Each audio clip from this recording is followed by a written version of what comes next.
Welcome to the Art of Being a Mum podcast, where I, Alison Newman, a singer, songwriter, and Aussie mum of two, enjoys honest and inspiring conversations with artists and creators about the joys and issues they've encountered while trying to be a mum and continue to create.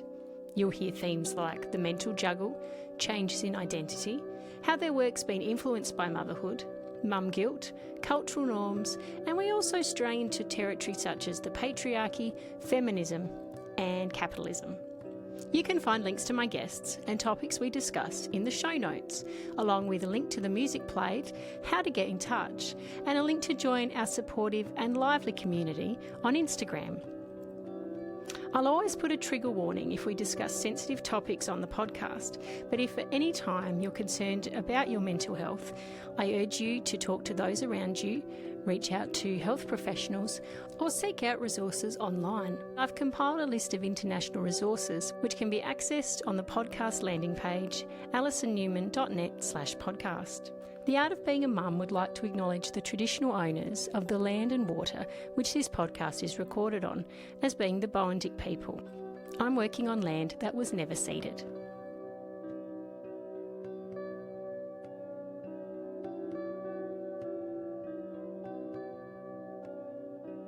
Hello and welcome to another edition of the podcast. Thank you so much for joining me from wherever you are in the world. It is a pleasure to have you. My guest this week on the podcast is Jenn Book Haselswerdt. Jenn is a multi-passionate creative and a mum of two from Baltimore in the USA. Jenn is an arts integration teacher, a playwright and a dramaturgist, but also enjoys doing all kinds of creating, from pottery to knitting and baking. Jenn was first drawn to the theatre through the musical Annie. She was an actor through college and had a short time as a professional actor, but then realised that she actually wanted to teach and write in the theatre instead. Jenn holds an undergraduate degree in the theatre and a master's degree in theatre, history and criticism. She works with companies on new play development, reading scripts and doing research into the histories behind plays. She also works with a gallery to teach about the history of various art pieces. Please be aware today's episode contains brief mentions of anxiety and depression. I hope you enjoy episode number 101. Thanks again for tuning in.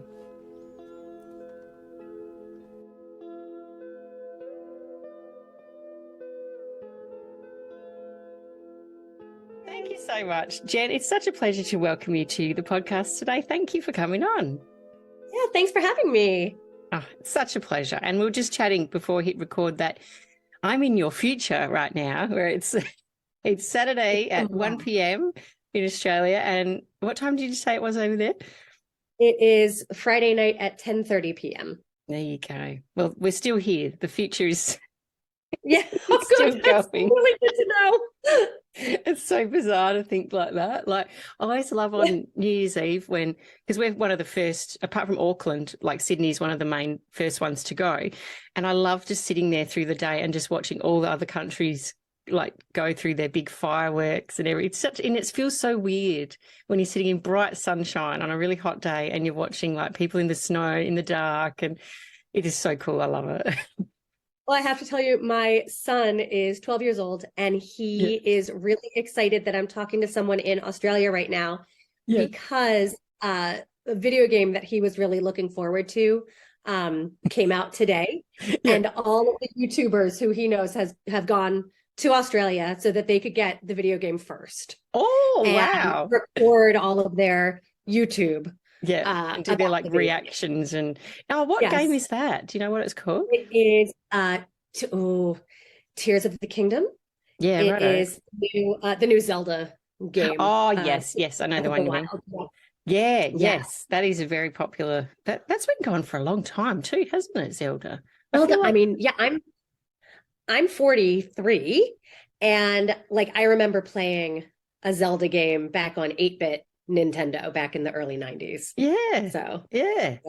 Good old Zelda. She's still going. Good on her. She is.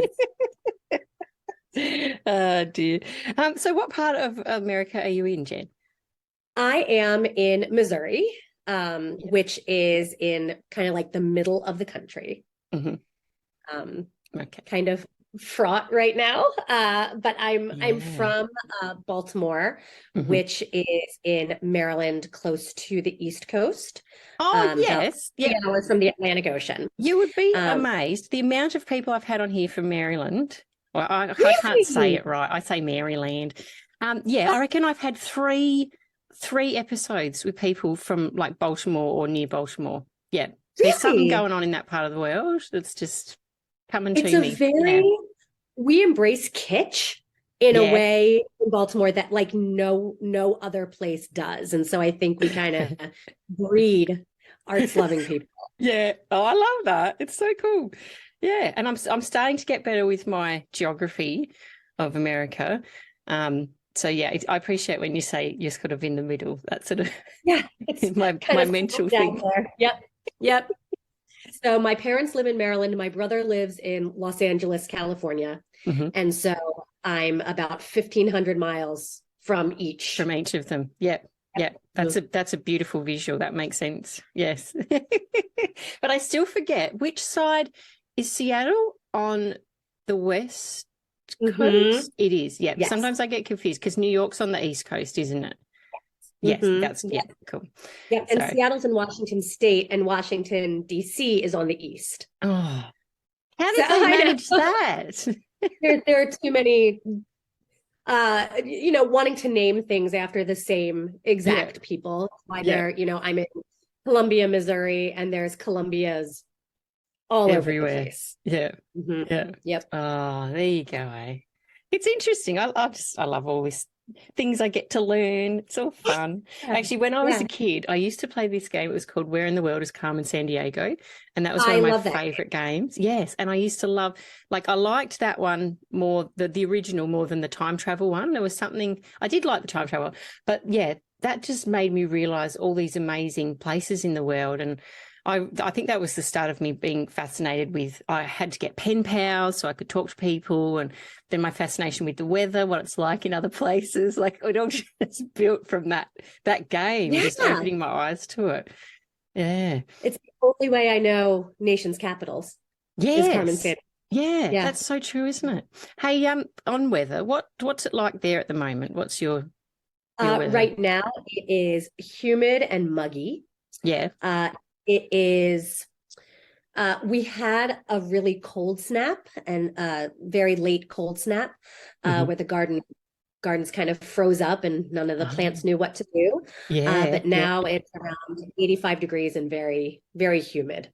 I'm just going to whack that into my converter. I'm still, I don't have a maths brain. Your Celsius. So 30. Yeah, that's nice. Yeah, that's warm. Yeah, but muggies make it a bit uncomfortable.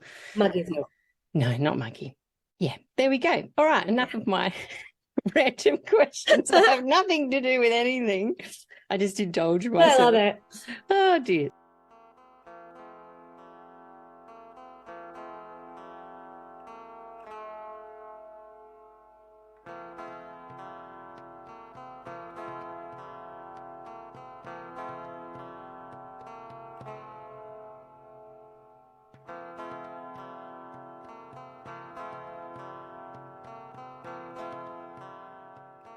So you're obviously a mother, Jenn, and I love on your Instagram how you say you're like the coziness of creating things that are cozy, and so you do all sorts of different things. So yeah, share with us what you like to create.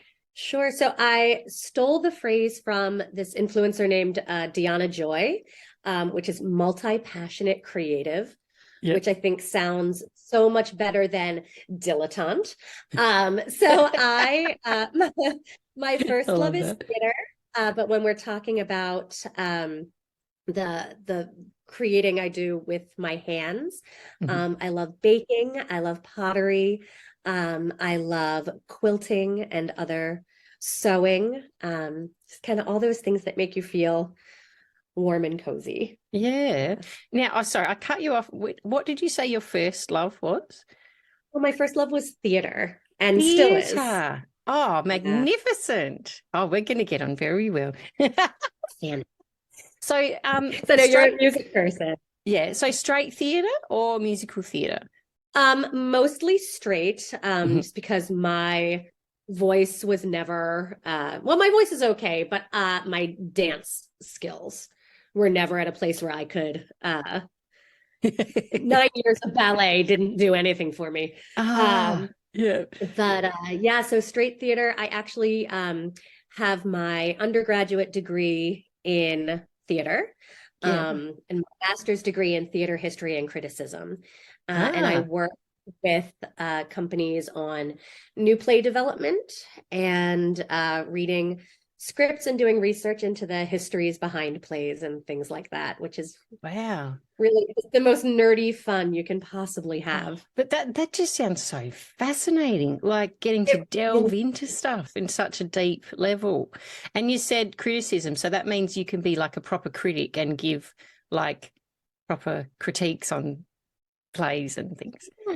Yeah, cool. and my sort of outlook on things, which informs the way I teach too, is, saying I like or I don't like really doesn't help anyone in their creation of theater and their creation of whatever. I also work with a gallery in town to do similar work with some of their gallery shows, teaching about the history of the art pieces.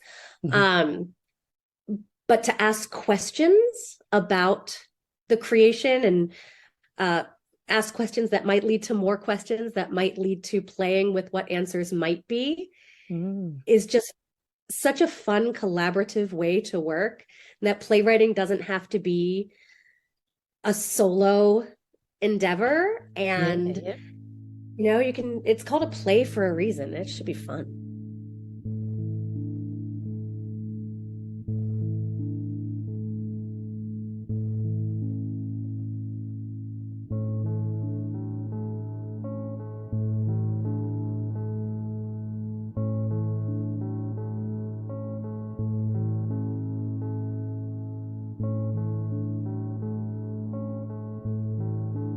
This particular guy in Australia, his name's Peter Gers, and he's very, I don't know, well known in South Australia, not probably the rest of Australia, and certainly not internationally, but he's a theatre critic. And over the years, he's made, he has a radio show, and he used to be an actor. And he basically, I remember him saying once about critiquing theatre, that there was absolutely no point in belittling people or saying, they did a terrible job.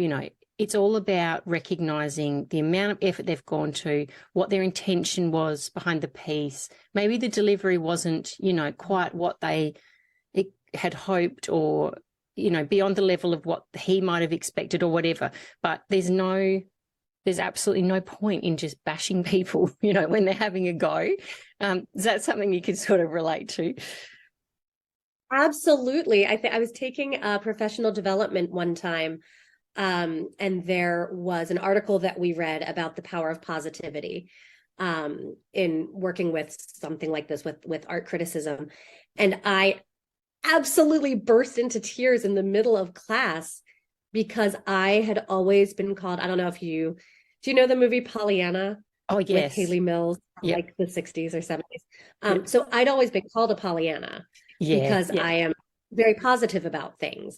And it had never, being a teenager in the 90s when, it was cool to be aloof and ironic. Yeah. But being a positive person was really difficult. And being positive about things, people kind of looked at it as though you didn't have a critical bone, that to be critical meant to be nasty. Yeah. And, darn it, I was 15 years old. I liked the Spice Girls, and I wanted to be able to like the Spice Girls. Yeah. But, but I couldn't.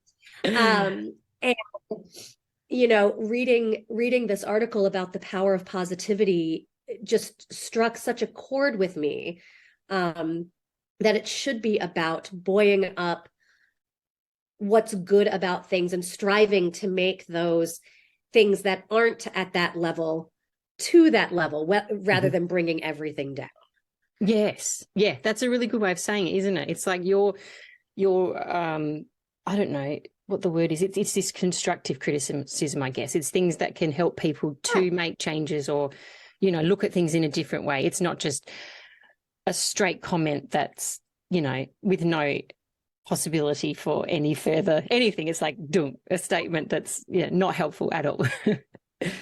I think like when we're talking about, being, so criticism doesn't have to be critical, right? Mm-hmm. So like when I'm working with a playwright on developing a new script or a new piece of theater, who cares what I like? What I like isn't necessarily going to be the same thing that an artistic director is going to like, or that the lady in row 6 is going to like, or the man in row 7.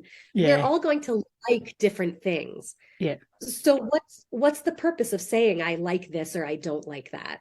But what we can do is say, hey, I noticed that in Act 1, your character says such and such, but that never comes back in Act 2. It seemed really important in Act 1. Was it important in Act 1? And being able to ask those questions to help structure that piece. And play, I keep coming back to the word play. Yeah. Play around with those answers and hopefully ask more questions. So it's kind of like this is a person who knows nothing making this statement, so correct me if I'm wrong, but it feels to me like it's like a book editor, kind of like you're looking at with eyes outside of who wrote it, and you can pick up stuff like you said, like, is there a theme that seemed important then didn't get continued, or has something come up all of a sudden, or where did that come from? Like there's no background to this, whatever. That's kind of, I guess, a layman's way of describing it. What Absolutely. You do. Yeah, for sure. So like, it's called like dramaturg, which is the same as, it's the German word for playwright. And so, but I do write plays, but when I'm dramaturging, that's not being the playwright. Yeah. And so I kind of, so someone who practices metallurgy shapes metal into something beautiful. So someone who practices dramaturgy helps shape drama into something beautiful. There you go. That's so cool. I love that. I've learned a new word today too. Hey. That's awesome.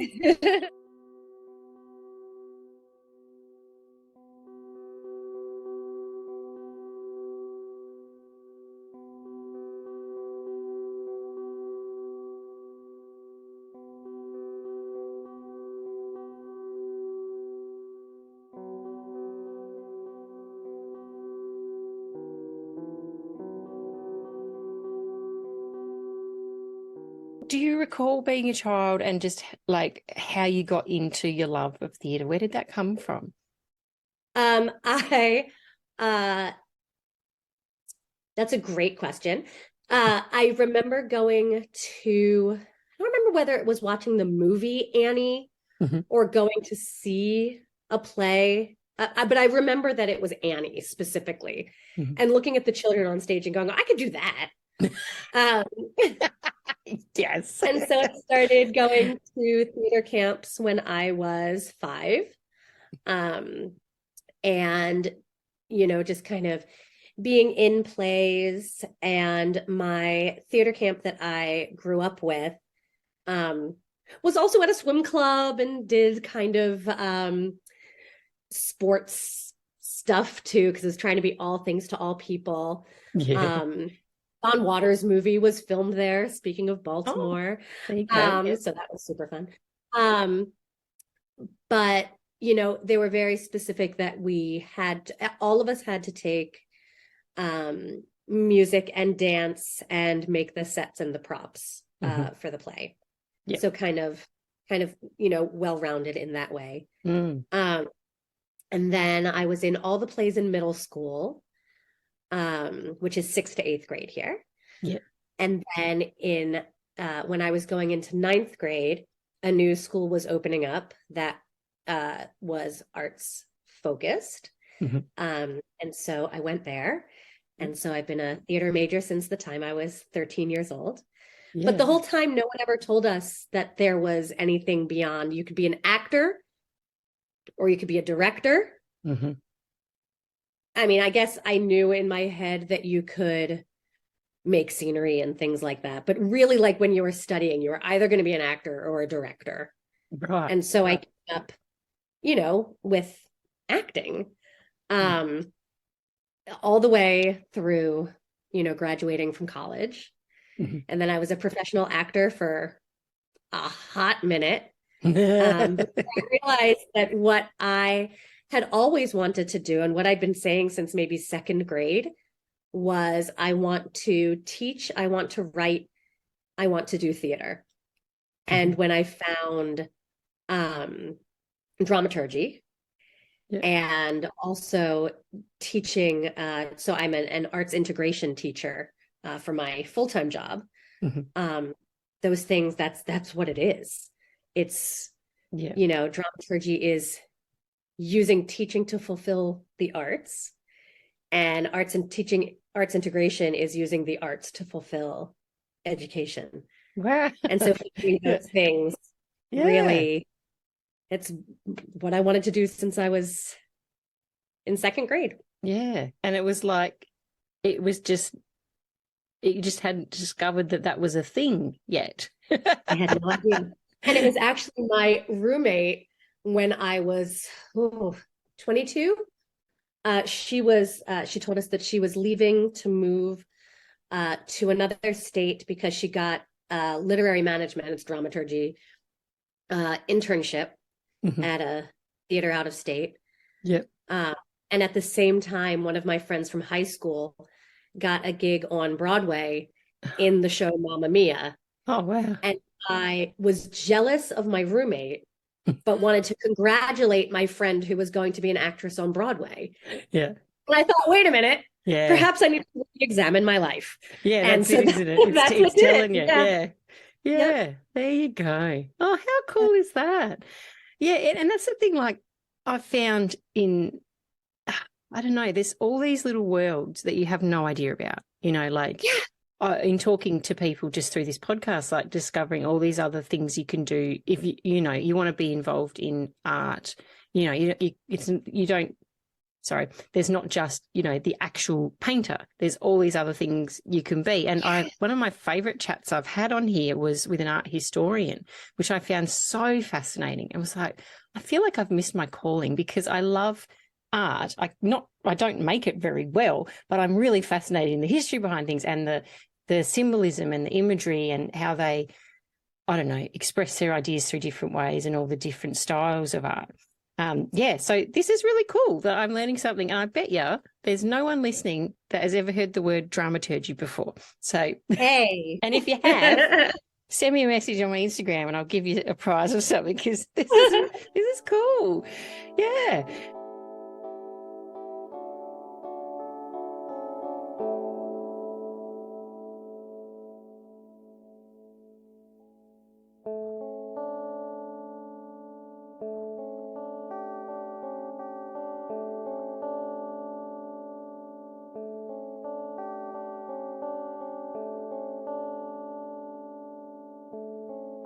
I'm just going completely off path now that I know this stuff. Whoa, I love it. I love it. it. What are your favorite plays or things that have influenced you the most, like actors or themes or anything? Just share with me things that you love about theatre. Well, I think about musicals. I always think about musicals first, because musicals are what, I don't know, captures everything. I don't know. I love Sondheim. Stephen Sondheim's work. Into the Woods is my favorite. Yep. The first act of Sunday in the Park with George. The second act is not my favorite. But the first act is great. I think that there is something in the way that he works his lyrics and music together, being the person who is able to do both, and his command of rhythms are amazing. I felt very content is not the right word. Vindicated. I felt vindicated when I was listening to an interview with him, and the interviewer asked, you know, how do you come up with your rhymes? And he said, I use a rhyming dictionary. And I was like, oh, me too. I was so excited. Yeah. So he's wonderful. His work is wonderful. Little Shop of Horrors is another favorite of mine. Howard Ashman and Alan Menken, you know, before they ever wrote The Little Mermaid. Their work adapting, and when I write plays, I do adaptations mostly. Their work adapting just this weird little B horror movie into this amazing kitschy work of musical theater is incredible. And there's a moment in the movie where Rick Moranis, he does a little riff because he's, you know, very nerdy, the character. And he goes, I don't know. And his voice just changes into this amazing, passionate singer. And being able to pull that out is wild. I've always been a big fan of Wendy Wasserstein, who passed away, probably almost 20 years ago now, but her work was one of the first. She and Carol Churchill, I think, were the first two sort of feminist playwrights that I had read. And so their work was really influential on me. And there's some fantastic stuff going on in small theaters nowadays. I really wish that Broadway would go back to championing new works and not reviving the old ones. I will die on the hill that Oklahoma is a subversive piece of theater. It really is. But we don't need to revive it every 2 minutes. It's interesting you say that. I had a conversation with, back in season 2, Dr. Erica Ball, who writes contemporary classical music in the US. And we were having this conversation about why people keep putting on all these shows of Mozart and Tchaikovsky, and when there's all these people that are alive today, and a lot of women too, and people of color that are writing new music, and why aren't we listening to that? Why aren't they being put on? And it was this sort of this push and pull between the audience that wants to hear something familiar because they think they will enjoy themselves more if they know what they know it and they feel familiar with it, or the audience that wants to feel challenged and wants to be pushed out of their comfort zone. And it's a real quandary. And I guess it probably is a similar thing, because at the end of the day, these things have got to make money. So that's this absolutely driving and the decision making.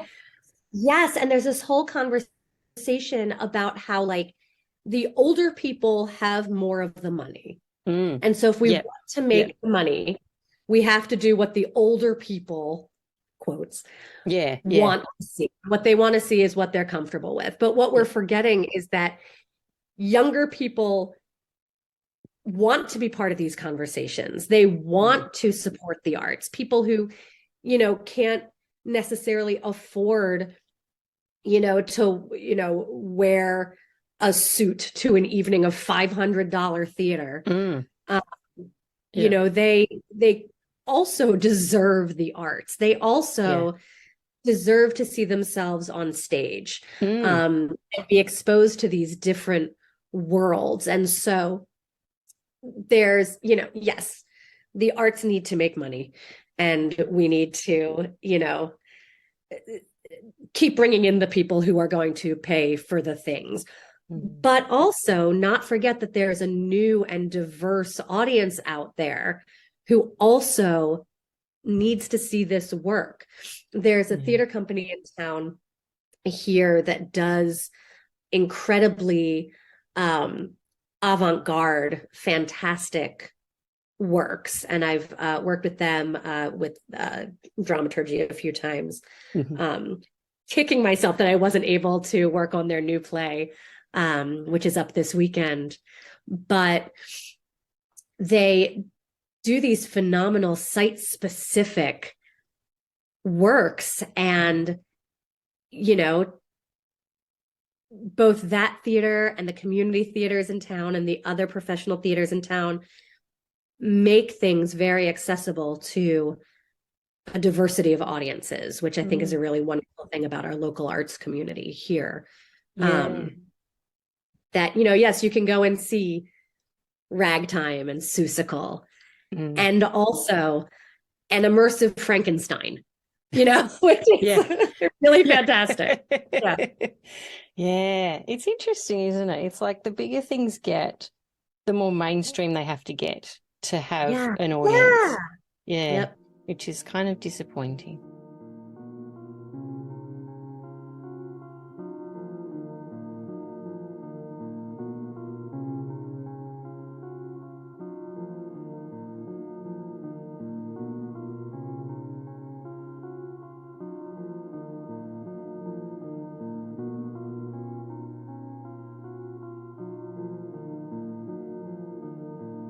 Coming back to the purpose of our discussion today, Jenn, which I'm not apologising at all for going off track, and I'll probably do it again. How many? Thank you for having a grown-up arts conversation with me. It's my pleasure. I love it. I do love it. So how many kids have you got, Jenn? I have two. I have Mickey, who is 12, and Eloise, who's 15 months. Oh, gorgeous. I love that name, Eloise. That is such a sweet little name. Oh, that's beautiful. So two kids at completely different stages of their growing up. How are you finding the gap? And I'm asking that because I've got 7 years between my two, and at times it can be very challenging. But how do you sort of navigate the differences, I suppose, the challenges of that? Yeah, so we were very wishy-washy for 10 years about whether or not we wanted to have another baby. And then all of our friends were having pandemic babies. So we thought, let's have a pandemic baby. And so we had a pandemic baby. And, we were really, honestly nervous about how Mickey was going to handle, not being an only child anymore after being an only child for 10 years. And their relationship is so sweet. She started giving real hugs just a couple of weeks ago. She loves, they run at each other, and he picks her up and she hugs him around the neck, and it's super sweet. And I really like that, there are things that, that we do with Mickey that Eloise can't be involved with. I took him to see Wicked at a theater. We're 2 hours in either direction from the closest big city. So I took him to one of the big cities to see the tour of Wicked, and she can't come. Or we're taking him on a behind the scenes tour of the zoo because he wants to be a zookeeper when he grows up. And you have to be, we're specifically taking him behind the scenes of the reptile house, and you have to be over 8 to come or to go to the reptile house. So there are these things that we only do with him. And I think that really helps, strengthen that relationship, since, a lot of attention has to be on her. We can't do the same nighttime routine with Mickey anymore that we used to do because Eloise has an earlier bedtime. And honestly, I fall asleep with her a lot of the time. But yeah, their relationship is really fantastic. I was just thinking the other day that when she graduates from high school, I'm going to be 60, which seems very old. But, it'll be fine. Yeah, I've done that actually. I hope they maintain that good relationship. That's love. That's really nice. When you talk about that, thinking to the future, I remember one day I was sitting in the car waiting at school pickup, and I worked out how many more years I'll be sitting in the car at this spot for school pickup. I was like, oh my God, like it freaked me out for a second. But you don't think about that every day. No. Yeah, you just get on with your life. But yeah, I think the saddest moment for me though, like I'd never had sort of any like sort of regrets or anything about the age gap, because it just literally it happened how it had to happen. You know, it couldn't have happened any other way. And but then when I realized they'll never actually go to school together, I thought, oh, that's a shame, because I really liked, you know, having my sister at school, and you know, just I think the ease of the drop-offs and the pickups, you know, one location. But I was like, oh, and that was really the only time I sort of had a bit of a moment. But apart from that, yeah. But how did you feel? Oh, sorry, you go on. It's interesting too. I work at a small private arts-based school. Mm-hmm. And there's a preschool, and I work at the elementary. I used to work at the preschool. Yeah. And Mickey was already in elementary school when I started working at this school. So we've kept him in public school, and he's really thriving in public school. Yeah. Eloise is already registered at the preschool for when she turns 2. Yeah. So for August 2024. And it's just a very different, you know, kind of thing. I know from being an extracurricular teacher of Mickey's. He's taken some of my theater camps, and I used to teach an artful yoga class where you the kiddos do yoga, and then they do an art project that gets at that same sort of meditative space. And it's just it does not always work out for me to be Mickey's teacher. Yeah. And, you know, it might be completely different with Eloise, that, you know, she might be able to be my student. And so just kind of thinking about the differences between having a child in public school and having a child in private school. Yeah, I mean, I don't know how she'll be, but you know, it might be very different. Yeah, no, it's, and I've noticed the differences in how children are educated in the gap.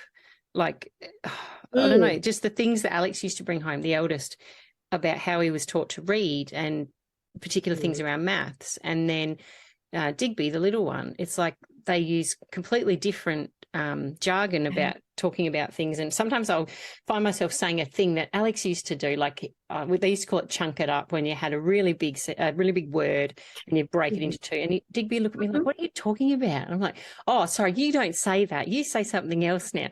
And just, yeah, just all these little differences. It's like, it's been quite interesting, because my background's in early childhood education. So I found it really interesting to see how, you know, these new research is being done and things like that over the years about how you deliver your content or whatever, and all the new technology that's around now, which wasn't around when Alex was a little tacker. You know, Mickey asked the other day, he was like, why do you keep changing my rules about how much screen time I'm allowed to have? Like how much time on the Switch and how much time on the iPad? I said, because we don't know what we're doing. No one has ever had to do this before. Yeah, we have no idea. I love that. I love that so much. Yeah, we're all trying to figure it out. Yeah. We're the guinea pig generation when it comes to this, aren't we? Oh my gosh, it's funny. Yeah.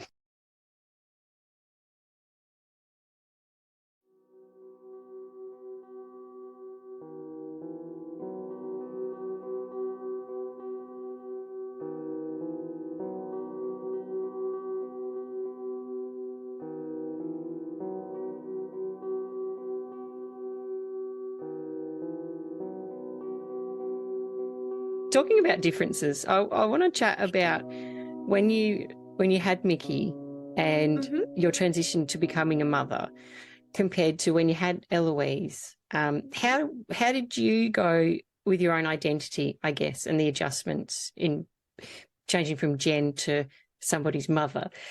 Yeah, that's great. That's a great question.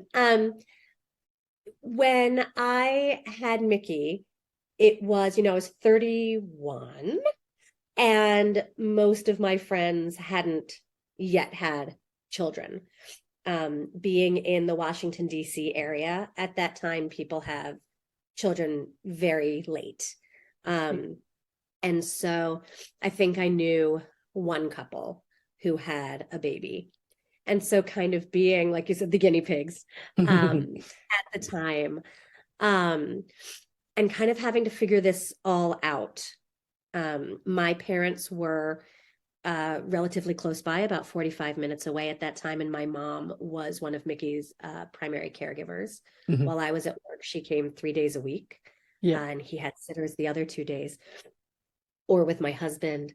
And being able to have my mom there, being supportive, and being really my role model of being a parent, because I didn't have, well, because she's awesome, but also because I didn't have any real peers to look at as role models. And just kind of trying to figure it all out at that time. Between when we had Mickey in the Washington, D.C. area and having Eloise here, we've kind of slowly gone halfway across the country. We made a stop in Michigan, which is the little mitten shaped state up by Canada. And so we made a stop there for 2 years, and then moved here. And within that 10 years in between Eloise and Mickey, now that I'm in my 40s, my husband's in his 40s now, most of our friends are finished having babies. And so, we don't feel like we're starting from scratch. We don't feel like we're starting not knowing anything. And in fact, our friends are very thankful that we're helping them clean out their basements and garages and giving us all the things. But it feels, even with all the changes, there are apps for everything now. And, having online communities now that didn't exist back in 2011. It feels less like we're reinventing ourselves and more like, this is just how this is. Yeah, that makes sense. Yeah. I could kind of relate to that. And the way you've worded that kind of makes sense. Yeah, because it's new, but it's not new in a way. It's familiar at the same time. They are very different children. So Mickey was sleeping in his own room at 2 months and sleeping through the night at 4 months. Eloise moved out of our room at 6 months and still isn't sleeping through the night. And never got the crib transfer. And so we're using a floor bed with her instead of a crib and things like that. So there are definitely new things to learn, but it's not a complete reinvention. See, that's interesting, isn't it? Like, my two are completely different. Same sort of thing. Like, I don't know. Just what you said then, it sounds very similar.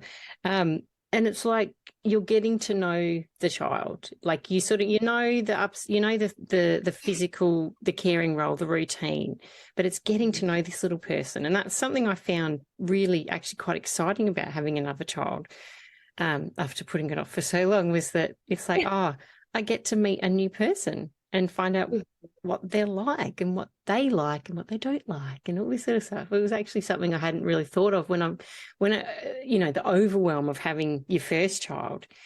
It's just like, and you stop to think, and being older too. Did you find that, like, physically being older yourself, being older? Like, I had Diggs, Alex, I was 29, I reckon. I had him a few months before I turned 30, and Diggs, what's that, 7 years after that. I just felt like so much more content in myself as a person, and especially moving like close to your 40s, when I think that's the time when you literally decide you don't give a shit about anything. Yes, absolutely. And feeling so much like I don't have to prove anything to anybody. That when I was pregnant with Mickey, I was the education program manager of a regional children's theater, and I was teaching theater classes 5 days a week.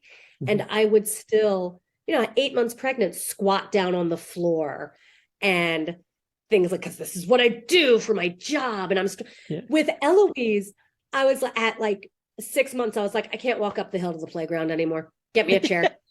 Someone else is going to have to do that. Sorry. Yeah.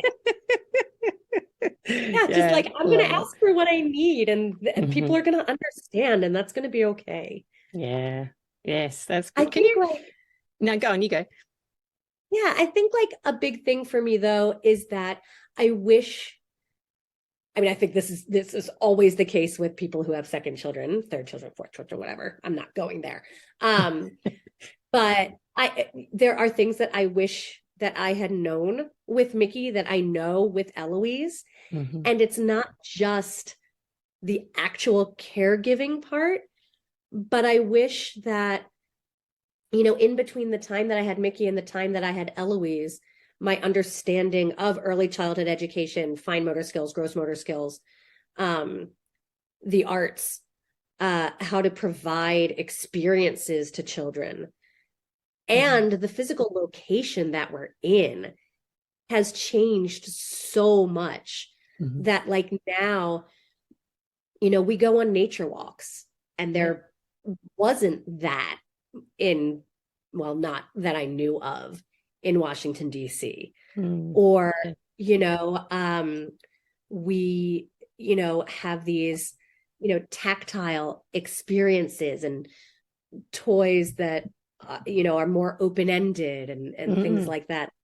I know how to create things for Eloise that I didn't know how to create for Mickey. And so I wish that he had been able to have those experiences as well. Yeah, I can relate to that too.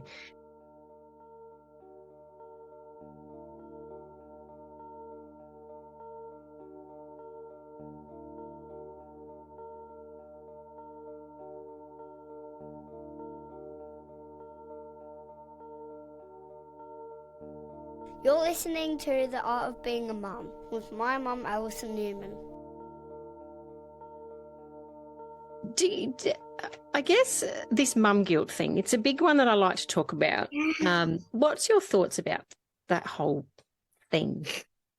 Oh, it absolutely exists, at least for me. I can't speak for anybody else, but so I'm Jewish, and we have lots of guilt everywhere all the time. It's generational trauma. Yay. Gosh. But I think it comes from so many different places that you just internalize it without meaning to. My husband is incredibly supportive. He's a wonderful dad, a wonderful partner. And I still feel bad telling him that I want to take a pottery class because it's going to take me away from the family. Yeah. It is absolutely nothing that he has done or expressed or would do or express. In fact, when I tell him, hey, I really want to take this pottery class, he goes, good, you should, in that tone of voice. And so he's incredibly supportive. But I feel guilty about taking that time away. I think, I was just talking about the positive influences of having online communities. But there's absolutely negatives with that as well. It's, I found some wonderful supportive communities, but, I still feel the need to say like, oh, we watch such and such. We're not a no screen time family. Like, I feel like I have to put that out there. Like, we're not no screen time. Or, Eloise she had a peanut M&M the other day. And I watched her like a hawk. I mean, it's like this caveats. The justification. Exactly. Yeah. And so there are wonderful things about that online community, and then just things that make you stop for a second. Not that anyone is necessarily actually judging you, but just the assumption that someone will. Yeah, that culture that we've sort of become familiar with, I suppose, that's what we should expect to happen when we share things like that. Yeah, that's so true.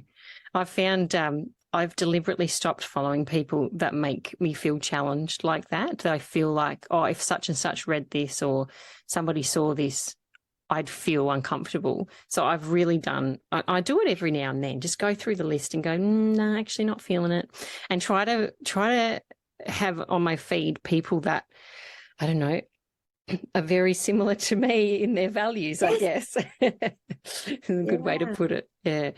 We just started with a new sitter. And she has a Reggio Emilia background. I have a Reggio Emilia background. Yep. And that can go a couple of different ways. You could be super crunchy, all the super crunchy things. Yeah. Or you could potentially be, I call myself crunchy but realistic. Yeah. I exist in this world, and this is where I am. Yeah. And so when we were interviewing, I would say, we're not, no screen time. And she goes, you watch Bluey? I'm like, oh yeah, we watch Bluey. Oh, I love Bluey. Love. Eloise is not as into it yet as I am. Yeah. But it's the best. These parents. Yes, I'll tell you, last night we had Bluey on, and everyone else left the room but me. And I just sat there and watched it for about 2 hours by myself, laughing my head off. Can I ask though, do you guys get the humour, the Australian humour, like that? Because Bandit can be quite colloquial. I don't think we get all of it, but I think like what goes over our heads, just like we don't know. You don't know that you don't know. Yeah. It's supposed to be funny. Yeah. No. I just want to be Chili Healer when I grow up. She's awesome. Good old Chili. She's got the stickers in her car, and like it just feels very real. Yeah. And I love that her car is so messy. The messy car is what I can relate to. And there was a joke in one of the episodes where her sister comes to visit, and the kids have never met the sister, and somebody, I think it was Bingo, had a onesie on that turned her into a cheetah or something. Anyway, they were hiding in the car. That's where I'm going with this. And Chili said, that's okay, we won't die because there's food under the seats. And I was like, yes, you can see into my car. Like, I feel really validated right now, not judged. Absolutely. Oh dear. Yeah, sorry, I hijacked. You were talking about Bluey and then you were going to say something else and I just jumped in. Sorry. And I have to tell you that this is the way that parents in America also respond when I say Bluey. Everyone always goes, do do do do do do do, and like just everybody does it. Yeah. Oh, love it. So I was interviewing this woman. And she said, oh, you watch Bluey? I say, yeah. She goes, you watch Miss Rachel? I'm like, yeah, we watch Bluey and Miss Rachel and Sesame Street. She's like, oh yeah, Sesame Street too. And then there was something else. Oh, we were talking about food and how we both have the same kind of outlook on food for our kids, where we we try to be nutritious, but also where everything in moderation. People set the kids up for positive associations with food and positive relationships with their bodies. And so that just made me feel real good that here's this person with this background in early childhood education and the arts, and we have the same kind of outlook on things, and that she's not going to make me feel like I should cloth diapers, Yeah, that's it, isn't it? And when you go, she does all this different stuff. It's like, oh, I'll do this while she's not here. And when she gets back, it'll be like, yeah. And I don't know, I've been looking after kids for a long time in my job. And I don't know, I feel like most people are, I don't know what the word is. They are the screen time parents. They are the snack parents. Most people are like that. That's what we are. But then the voices in the not that section are really loud, and then they make us feel bad about our choices or what we do with our kids. So I don't know how you block out the noise, but it's a hard one. It is a tough one. Yeah, no, thanks for sharing that about that. I find it really interesting. I shouldn't say I feel it. It's interesting talking to people about their guilt. I sound like I'm like some sort of creeper, but I just find it fascinating how, people's the cultural background, the location, their upbringing, and everything that goes into creating a person, how that affects how you parent. And I just find it so fascinating. So, yeah, thanks for indulging me there. Oh, of course.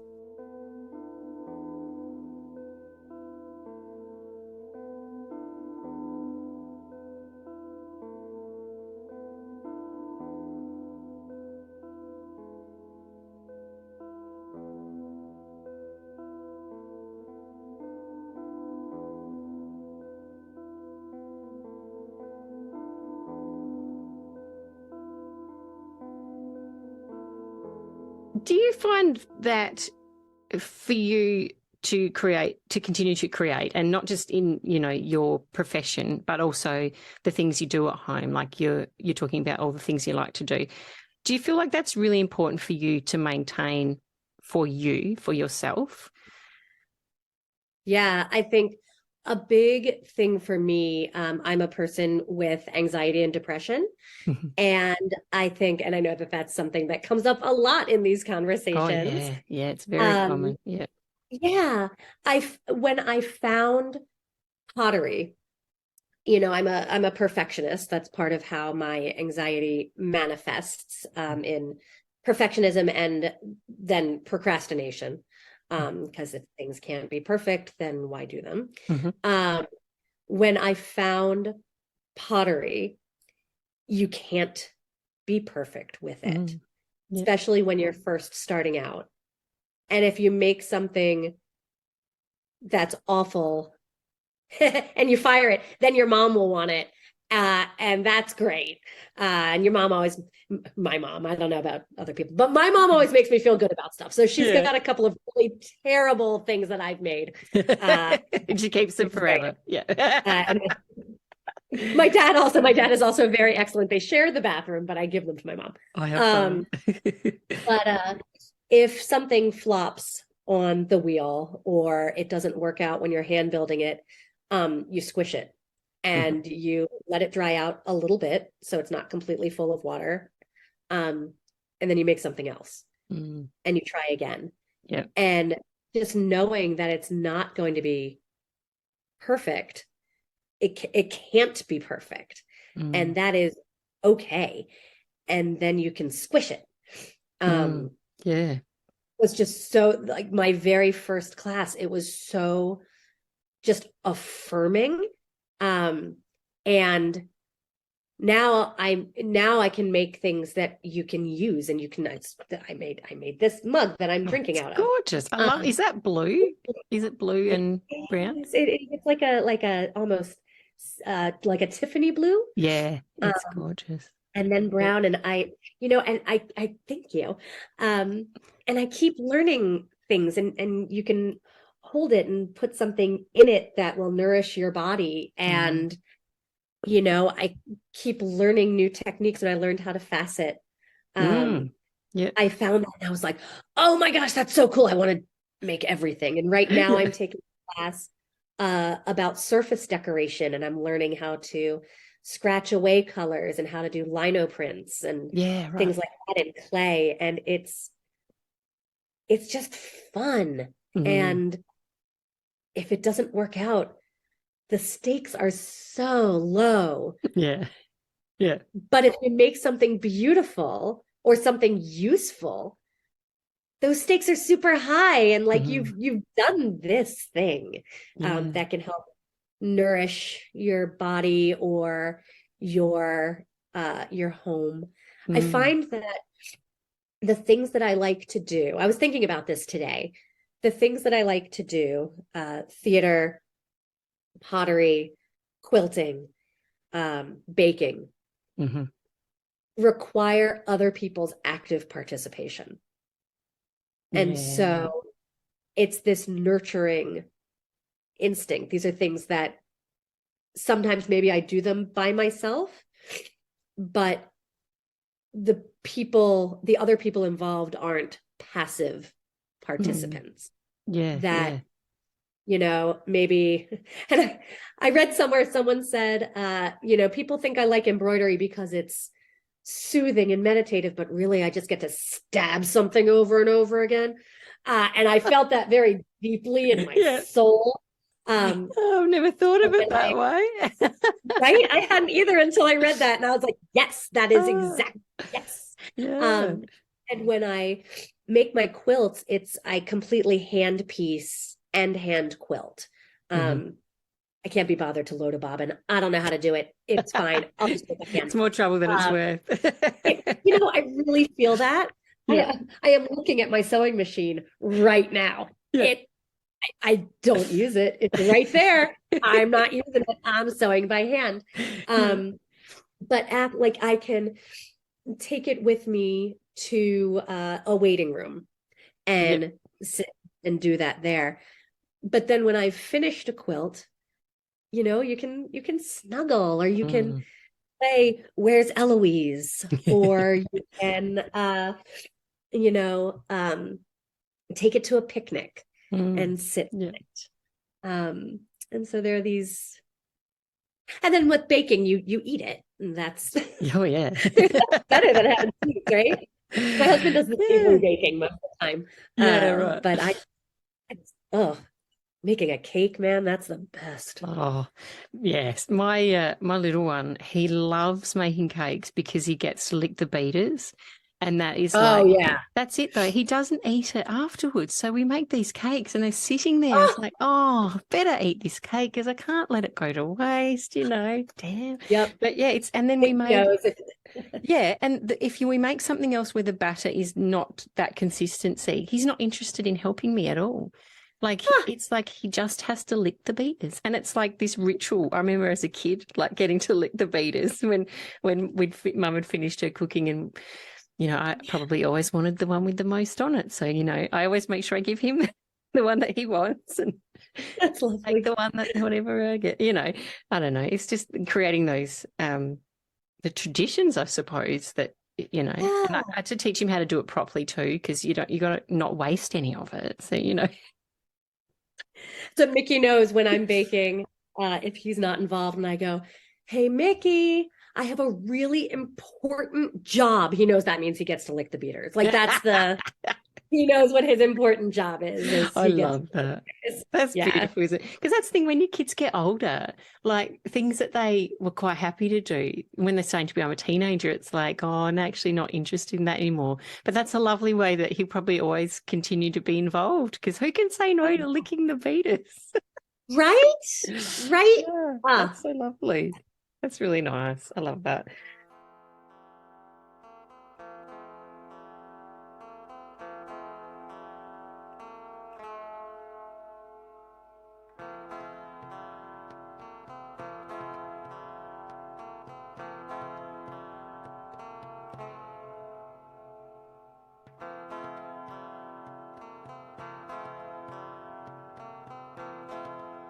So with that, I mean, this next question probably won't apply so much to Eloise at this stage of her life, but with Mickey, do you find it important that he sees you as someone who's not just there, and I shouldn't say just, not there only to be in a mothering role for his benefit or for the household's benefit, but you're also your own person and you do things that don't involve anybody else sometimes?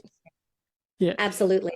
I think my mom is the most incredible role model in a lot of ways. But one of those is that she was a stay-at-home mom. Mm-hmm. And then when I was 10 years old, she went to college. And she hadn't gone to college. Yeah. So this wasn't going back to school. This was her first go. Yeah. And so seeing that she was going and getting a degree, and doing that, set that as a role model for me. I mean, also partly that I would be struggling with my homework at the same time that she was struggling with her homework. And so that was a really great, it wasn't great that she was struggling. Yeah, I know what you mean. Yeah. It was a great thing to see that she was, making these efforts to do something that she really wanted to do. Yeah. And so that was sort of my role model in that way, that, you can be a mom, which is really awesome, and also be your own person. And I always kind of struggle a little bit when I'm writing like the Instagram tagline or an artist statement. What do I put first? And if I don't put mom first, what does that mean for my identity? But if I do put mom first, what does that mean for my identity? Yeah, it's a double-edged sword, isn't it? Yeah. Who do I want to be in an outward facing way?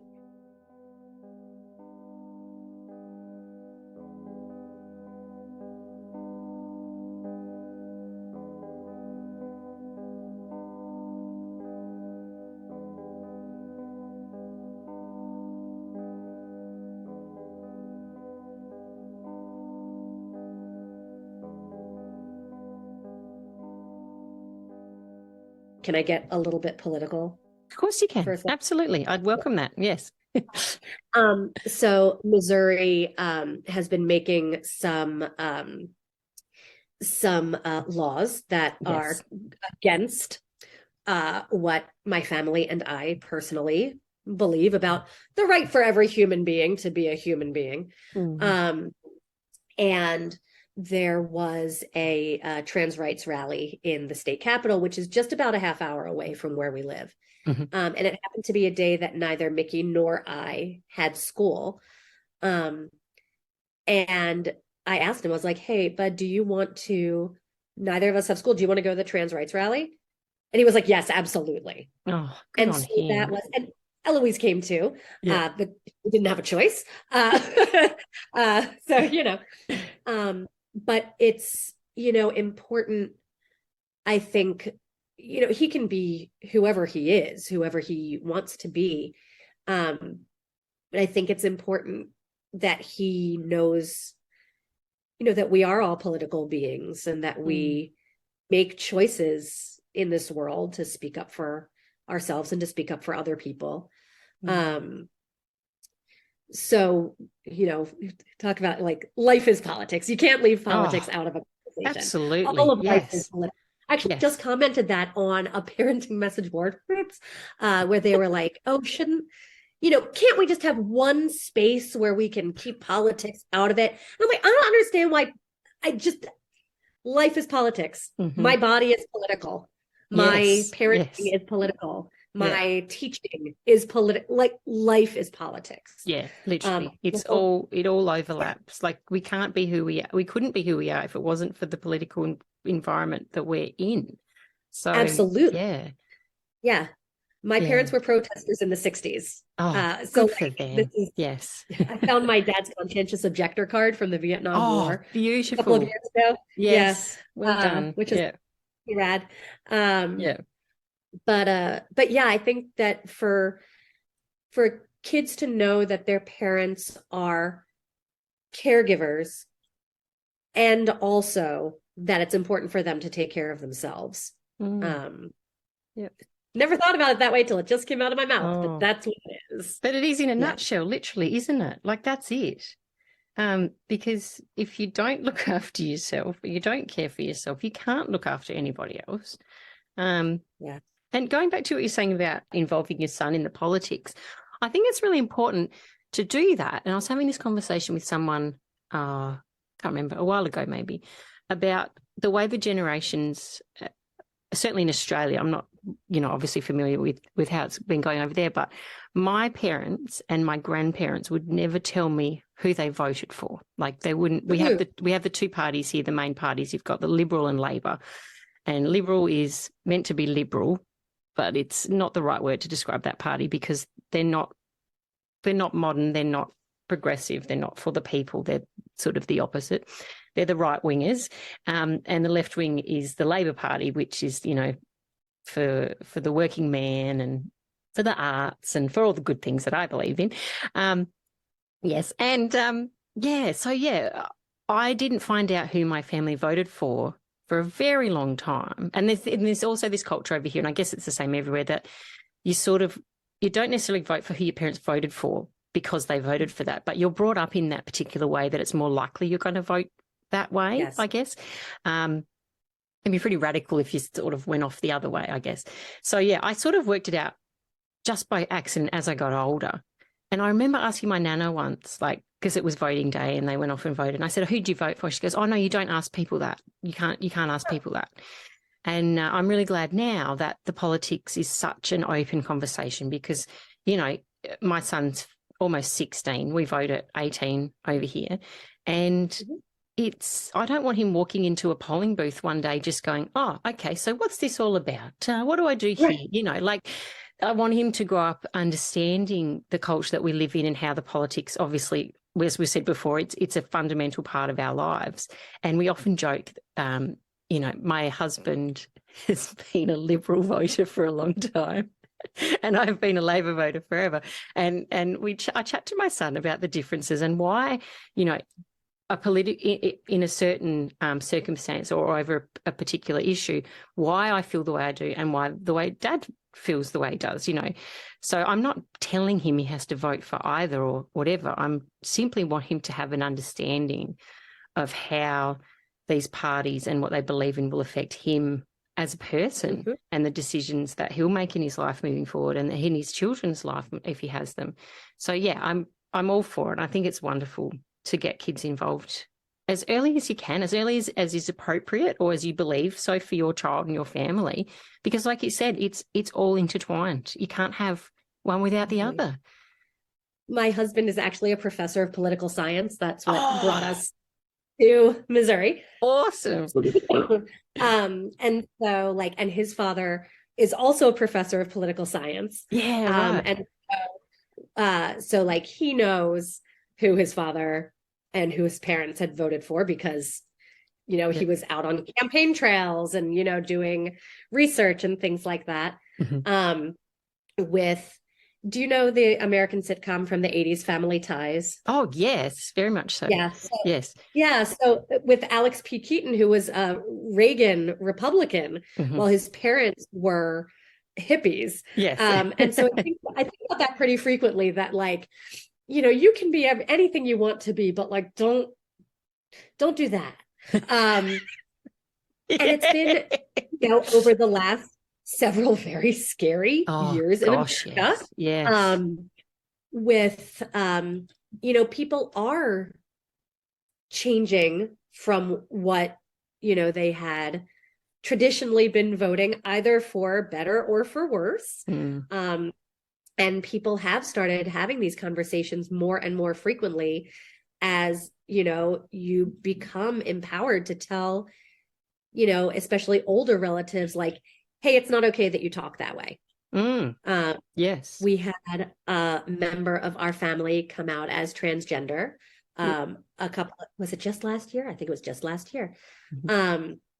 And, you know, having to, you know, teach their 90-something-year-old grandmother and, you know, the other relatives who are of our parents' generation, you know, what that means and that they are still the same person. They just, you know, have a name and a, you know, and other stuff that fits them better now. And, you know, God bless this current generation that like we told Mickey, we're like, hey, here's what's going on with this member of our family. Do you have any questions? And he's like, no. And then we like randomly ran into this family member. We knew that we were going to the same place on a family vacation, but we didn't know. We like ran into them on the beach, completely randomly. Yeah. And we hung out with them for a while, and then they went their way and we went our way. And we looked at Mickey, we're like, so see, same exact person. And he looks at me, he goes, I know. Yeah. I'm like, no questions, no like there's no like nerves or anything. It's like, nothing. Yes, I know. Yeah, it's wonderful, isn't it? And I tell them frequently, like, we are, you know, of a minority religion, but we don't wear our minority on the outside. I am also of a minority gender. I am a woman. But, you know, for all intents and purposes, at least as far as we know now, Mickey is cisgender, straight, white male. And we have spoken pretty frequently about, that, he's got a responsibility to speak up for people who don't have those appearances. Yeah. And, I'm sorry that we've had to have those conversations. But I'm glad that we have had them. Yeah. My husband is not Jewish. And when, conversations about, there was a right-wing awful protest where they were chanting, "The Jews will not replace us," and things like that. And, he was like, well, conversations about the Holocaust and things like that. And he's like, well, isn't Mickey too young to hear about these things? And I'm like, I don't ever remember not knowing. Yeah. Like, I don't ever remember a time in my life when I didn't know what the Holocaust was. Yeah. It wasn't like this moment where you remember getting sat down and told. It was like part of your culture, part of your, it was there, a very visible part of knowing. Yeah. It's an important part of being a human being. And, when people talk about bringing it back to the arts, when people talk about the arts, can't they just not be political? Why do actors have to talk about politics? The arts are political. Yeah. The arts have always been political. When we read Richard III, we have to remember that, Shakespeare's patron was Queen Elizabeth I, and now I'm going to get the lineage wrong. It was either her grandfather or her father. No, it wasn't her father. It was her grandfather. Her father was Henry VIII. It was her grandfather who is the hero who slays Richard at the end of the play. Richard III is political propaganda. Yeah. Theater is always political. Art is always political, period. Yeah. We actually had this, a big thing happen in Australia recently. Oh, not recently now, a few months ago. Was it last year? I can't remember now. Time's just a construct, really. As we were saying before. But yeah, there was this lady. She's the richest person in Australia. I'm not going to honour her by saying her name because I don't believe in her beliefs and her thoughts and her things. So she won't be listening, so it doesn't matter. But Australians will know who I'm talking about. She has a lot of mines that she inherited from her father. And anyway, she was sponsoring one of the netball teams. And one of the netball players is an Indigenous Australian First Nations person, and she made a comment that she wasn't really impressed by the comments that this rich person's father had said about Aboriginal people. He'd said it back in the 80s, and it wasn't appropriate then, but never obviously got called out then. So this woman's sort of response to that was to take all the money away from them, took all of their funding away, so they didn't have a sponsor.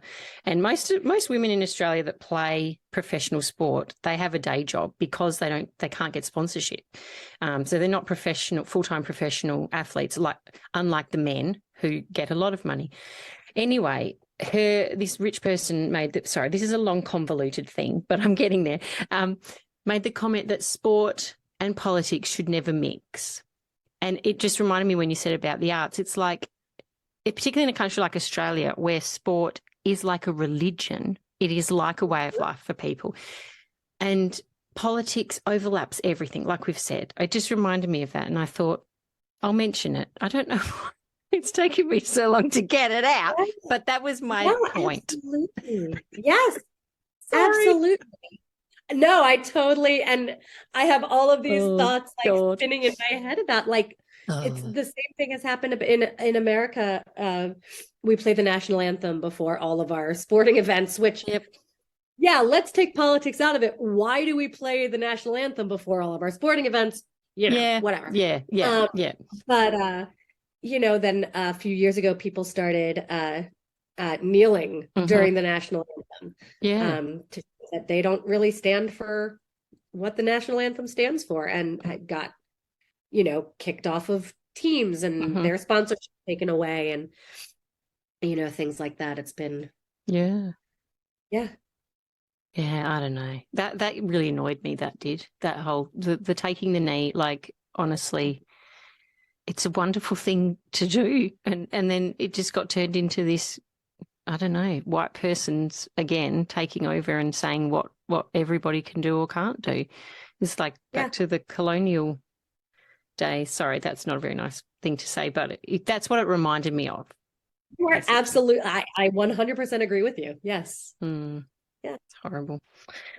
Well, thanks for talking about that stuff, because I do like a good chat about politics. And I do, I do like to hear about other countries, how they're going with stuff too, because I consume a lot of media, particularly independent media, but there's nothing like hearing it not from the horse's mouth. I'm sorry, Jen. Yes. You know what I mean. Getting a person's perspective who's living it right now. Yeah. But geez, there's some stuff going on over there. I watch what's happening in America, and geez, I feel sorry for you guys. I just think, can you imagine? Do you think one day it will actually become two countries? Like, is it that bad that people just have to not be near each other? I know that's a really simplistic thing to say, but yeah. And it's wild because, like, where I live would absolutely be the part of the country that I don't agree with, because that's where I am. And it's so interesting because the two major cities, St. Louis and Kansas City, St. Louis in particular, is so much more liberal, like actual liberal. Than the rest of Missouri. But just the way that political lines are drawn, that's the thing. Our political lines are drawn just horribly. Right. And, there's, Missouri is one of 9 states in the country that has a compulsory Holocaust education. Right. Which is wild to me. Like, it's amazing. But that's 100% because of lobbyists in St. Louis. Yeah. Okay. Yeah. And, where I live right now in Columbia is this, like, so the left is blue and the right is red. So we're in this tiny little blue dot in the sea of red. Yeah. Right. Partly, for a major part because the university is here. But yeah, it's wild. Like, it is. It's, and like, I don't, people say, like, well, if you don't like it, go someplace else. So, well, but then I couldn't make change. Not that one person, I'm going to make change happen. I know what you mean, though. It's like you're abandoning the opportunity to be involved in challenging what's happening here, I guess. Yeah. But at the same time, like, I know families with transgender children who are leaving the state because they have to. Oh, you'd fear for your safety, like, absolutely. From what I've seen over here. Yeah, if that's accurate. Yeah, it's pretty appalling. Yep. It's really reproductive appalling. rights as well. It's yes. Yeah. Oh man, all the things. Yep. Yeah, jeepers. And it's funny though.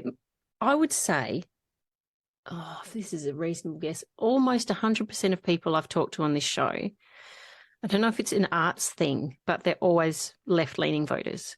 If it's a thing about compassion and, listening to people, emotion sharing, supporting each other, it's always the arts people.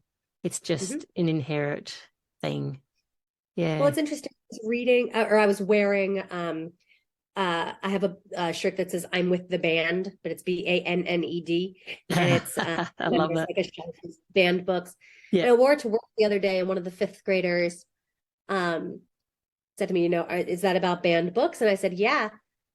And she said, why do people ban books? And I said, because they don't want to ask questions about things. They just want to get rid of things that they don't understand. And then she gave me a big high five. But I think that brings it all back to the power of positivity and asking questions. And I think that artists are in a specifically a uniquely appropriate place to be able to ask those questions and try to understand things that aren't necessarily part of their world. And we talk about in education, we talk about providing children with windows, mirrors, and sliding glass doors in our libraries. So the books that we have on our shelves should give a mirror so that they see themselves, windows so that they can see other people's experiences, and sliding glass doors so they can walk through and experience themselves with empathy.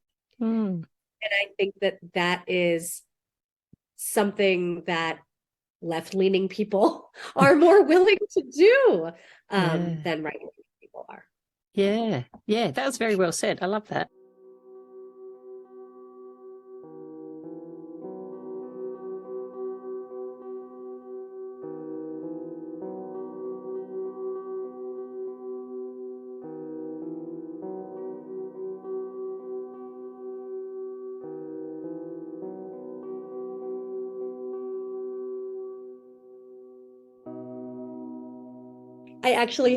We have a family from Australia in our school. Yeah. And my students, because we have an emergent curriculum, we get to just answer the questions that the kiddos are interested in exploring. Yeah. Give them education. Love that. And we were talking about, I'm trying to remember what exactly we were talking about. Oh, we were talking about if cultures all over the world celebrate things in December in exactly the same ways. Yeah. And right. So they understand their celebration. We don't celebrate holidays at work, but obviously like most of the kiddos in our school celebrate Christmas. So we talk about Christmas a lot. Yeah. And so they're like, well, Christmas is snowmen and reindeer. And so we talked about how reindeer are from Lapland and where Lapland is. Yeah. And then I asked Karen, who's the mom from Australia, I was like, can you come in and talk to my class about how you celebrate Christmas in Australia? Like, absolutely. So she brought like Christmas crackers and stuff, and it was super fun. They were all like, wait, there's no snow? And she's like, no, it's summer. It's super hot. We're sweltering. Probably wish there was snow.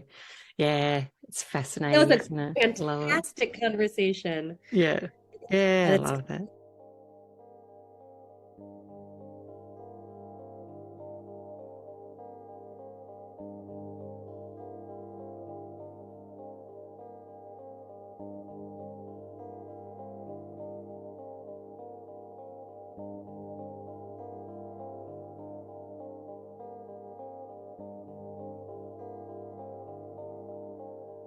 So one of your questions that you had on your website was needing to find new ways to work so you could continue creating. Oh, yes. I thought that was super interesting because I actually didn't start doing any of this until I had kids. Yeah, right. So I was, a theater, but so I was doing all the theater stuff, which has definitely changed since I had kids. Yeah. But, I didn't discover the visual stuff until when I was teaching in the theater and realized, if I was going to teach theater to kindergartners and first graders, I was going to need to learn how to teach visual arts. Yeah, right. Because I was going to have them sit down and draw things, and I was going to have to, have them create things. Yeah. And so it wasn't until I was in my late 20s that I started doing those things. And that was completely inspired by my students I was teaching. And so just having discovered, I didn't pick up a ukulele until I was pregnant with Mickey because I wanted to have an instrument that I could play for and with my child. Yeah. And so, baking came about after I had Mickey, really, because I wanted that sensory thing to do with him. And all of these things have come about relatively recently. Quilting in December 2020, because I wanted something that I could do during the pandemic at my house. And so I knew myself as a theater creative, but I didn't know myself with these other things until I was already a mom. There you go. There you go. That's really cool. Yeah.